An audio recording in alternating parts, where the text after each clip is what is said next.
Ça va, Laurent? Ça va, j'ai suivi le débat avec beaucoup d'attention. Alors? Et moi, je suis un peu pour la décroissance. Ah. Parce que, voilà, on est 7 milliards, ça va aller très vite. Bientôt, il faudra trouver 60% de nourriture en plus. J'ai fait 4 enfants. Je pense que c'est un peu trop. Et j'imagine si mes 4 enfants font 4 enfants... Alors, réfléchis pas, ça fait 16, hein, je te donne le résultat. Mais je ne suis pas pressé d'être grand-père. Et je pense... Il y a des pays africains, ils font 12 enfants. Qui en font 12? Qui ont, bah, ça oui, fait combien? 124. Attends, 124. 12 fois 12, 124. 144. 144, pardon. Bon, donc tu es plutôt d'accord avec Antoine Bueno? Alors, je suis plutôt d'accord avec tout le monde parce que je n'ai aucune personnalité. Donc, tu sais que c'est un peu le dernier qui a parlé, qui a raison avec moi. Comme c'est moi qui parle je le dernier, je suis d'accord avec toi.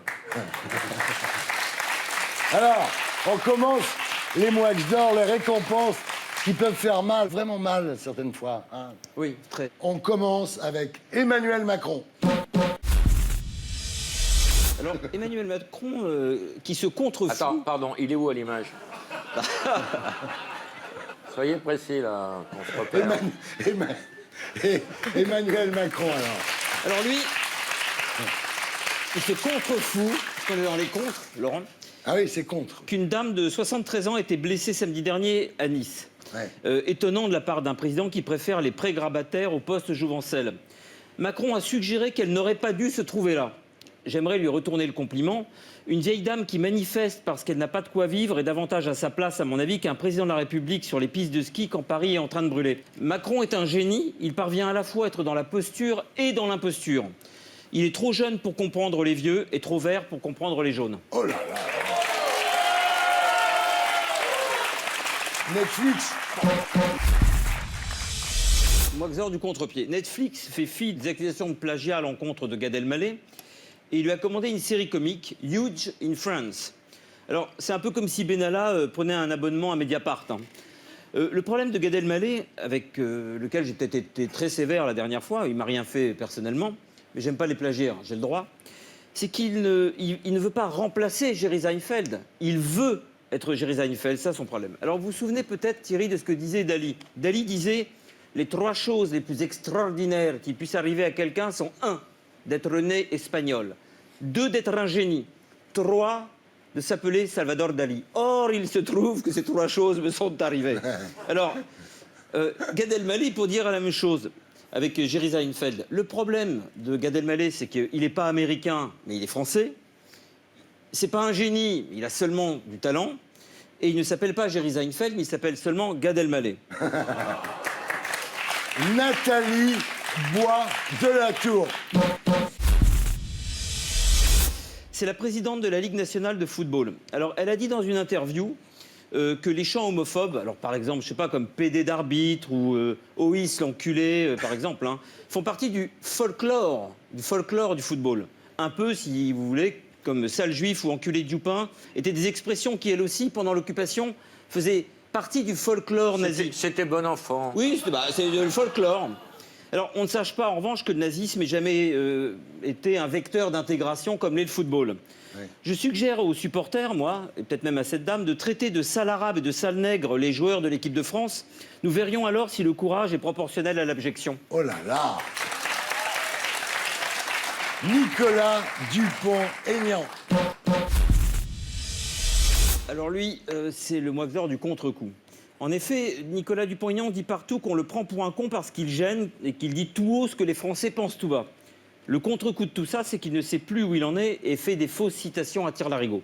Sur Europe 1 notamment, il a cru citer Gandhi en disant, je cite, « Au début, ils vous ignorent, ensuite ils se moquent de vous, après ils vous combattent ». Hélas, la phrase n'est pas de Gandhi, mais du leader socialiste Nicolas Klein. Les rois avaient besoin de bouffons, manifestement la République aussi. Alors, Dupont-Aignan pousse comme un champignon entre les orteils du cadavre de De Gaulle, depuis des années, hein, et il se prétend gaulliste, mais dès qu'il ouvre la bouche, on a l'impression qu'il cite Pétain. C'est ça un peu son vice de forme.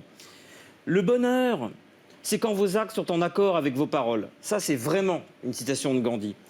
Alors que M. Dupont-Aignan rejoigne une bonne fois pour toutes le Rassemblement national au lieu de se punaiser lui-même comme un Christ raté sur la croix de Lorraine. Dupont-Aignan, l'homme qui se diffame tout seul quand il se cite. Bravo. Yacine Bellatar.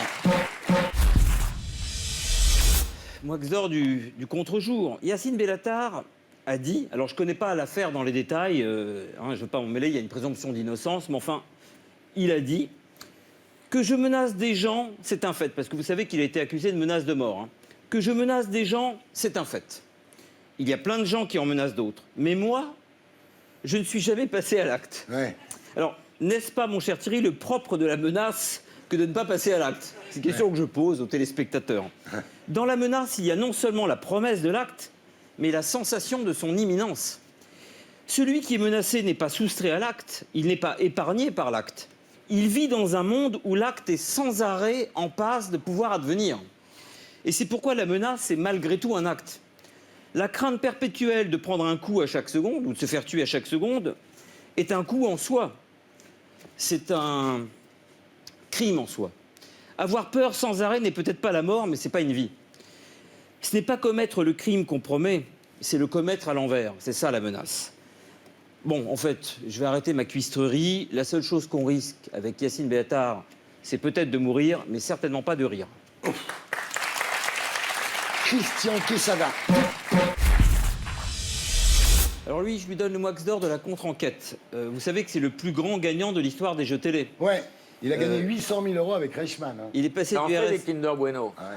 Il est passé du RSA à l'ISF, le type. Ouais, ouais. Alors, son autobiographie, d'ailleurs, s'est vendue comme des petits pains.